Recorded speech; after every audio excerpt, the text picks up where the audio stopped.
The Tibetans believe during the ghost month, lanterns do more than light the path for the living.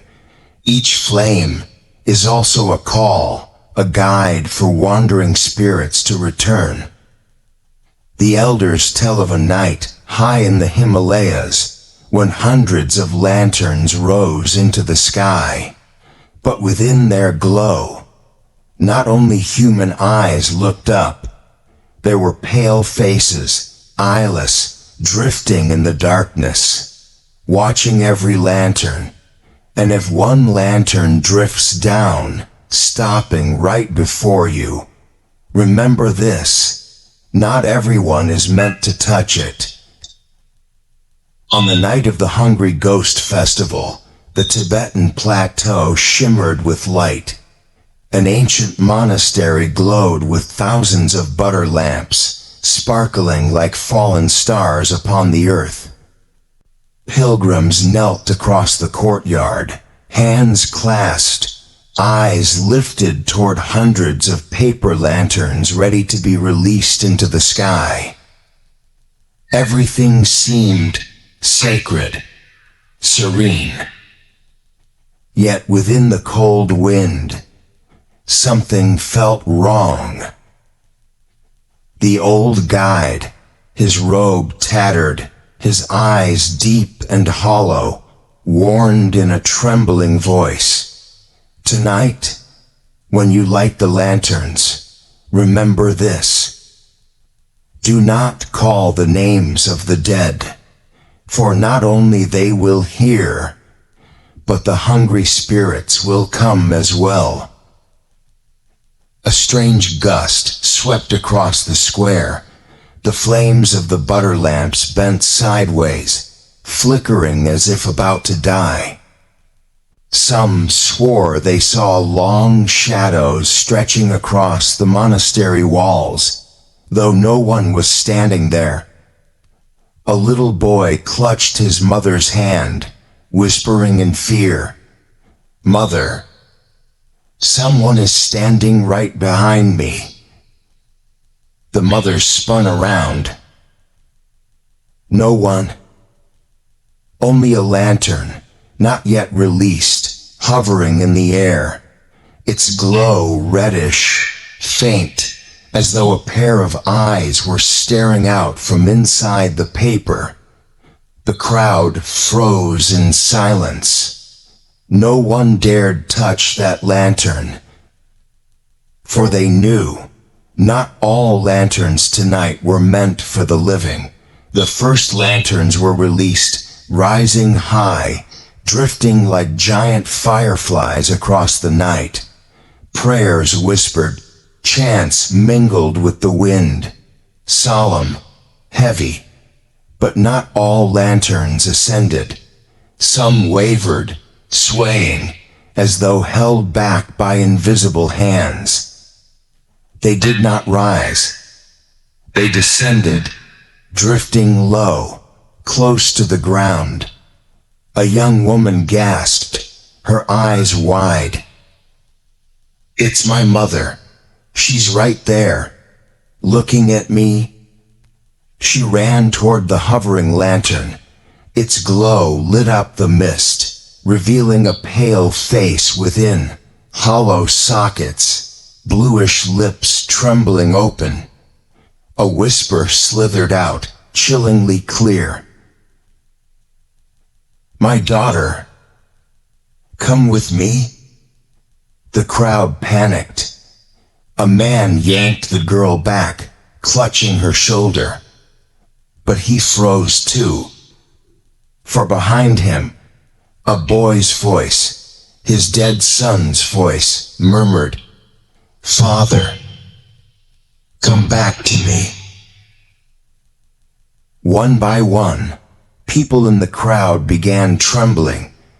Each heard a voice, familiar, intimate, a wife calling her husband, a child calling their father, a long-lost friend. Chaos spread across the courtyard. Some broke away, chasing the drifting lanterns. But when they touched them, the lanterns extinguished. And in the sudden dark, pale, twisted faces appeared, grinning coldly. The Hungry Ghost Festival was no longer a celebration.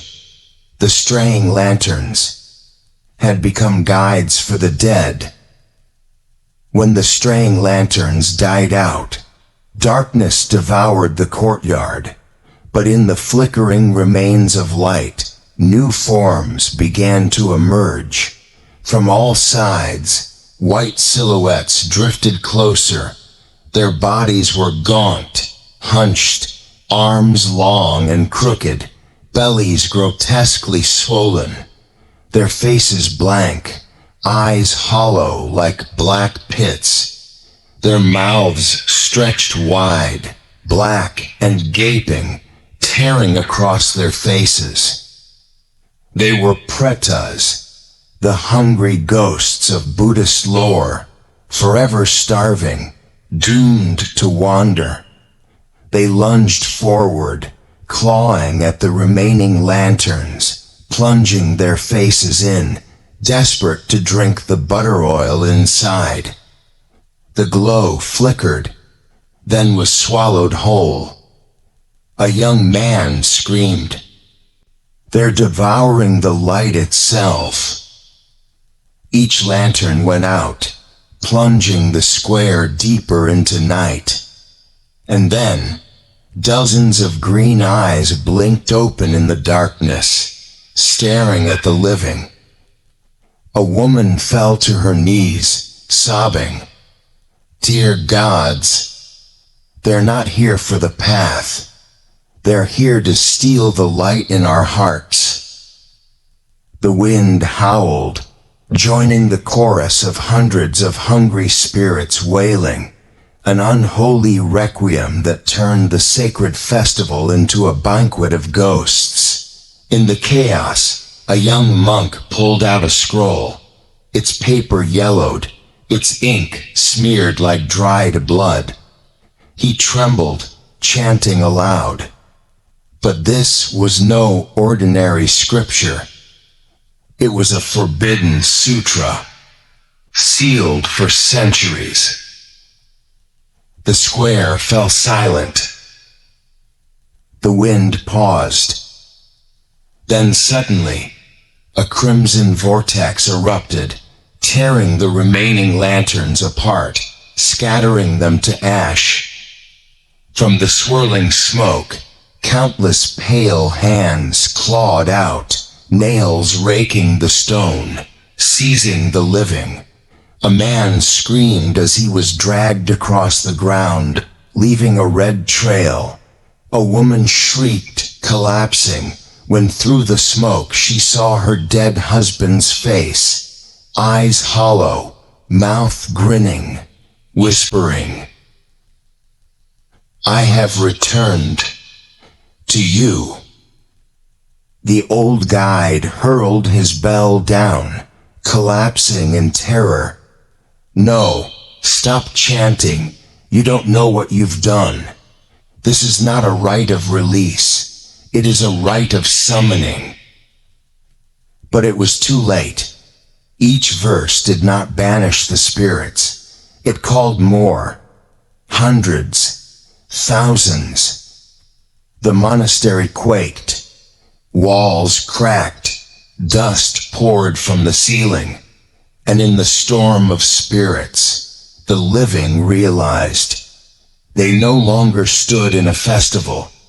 They were standing at the gate of hell, thrown wide open. When despair reached its peak, a young woman in the crowd knelt, setting a tiny butter lamp before her. Her hands shook, but her eyes closed. Her lips whispered, "Om Mani Padme Hum." At first, only a fragile voice, but slowly, stronger. Others heard her. One by one, they sat, folded hands, chanting with her. The scattered lanterns reignited, no longer red, but golden and warm. From their glow, the hungry ghosts shuddered, their hollow eyes closing, their twisted faces softening. The cries faded, dissolving into thin mist, rising on the wind. The old guide opened his eyes, trembling hands clasped. Yes, not flame, not forbidden rites. Only compassion can soothe the hunger of 1,000 lifetimes. The black sky split open, revealing a soft silver moon. Hundreds of lanterns floated upward, forming a golden path into the heavens. No more distorted faces, no more wails. Only moonlight bathing weary faces, now calm at last. The Hungry Ghost Festival ended, not through fear nor forbidden power, but through the light of compassion. The Tibetans believe lanterns of the Hungry Ghost Festival do more than guide the dead. They illuminate the darkness within us. The hungry ghosts are not only outside, they are our greed, our hatred, our grief unhealed. When we cling to the past, desperate to reclaim what is gone, we summon ghosts within our own hearts. Only by lighting compassion, learning to love and let go, do we truly reunite with those we've lost, not in torment, but in peace. Tonight, hundreds of lanterns soared into the sky, but the truest light was the one ignited in every soul. Thank you for joining me through the lanterns of the Hungry Ghost Festival in Tibet. If this story touched you, please leave a like, share it with others, and subscribe to continue this journey into Tibet's haunting yet timeless wisdom. And you, if one night a lantern drifts down before you, will you have the courage to light compassion? Or will you follow the ghosts within?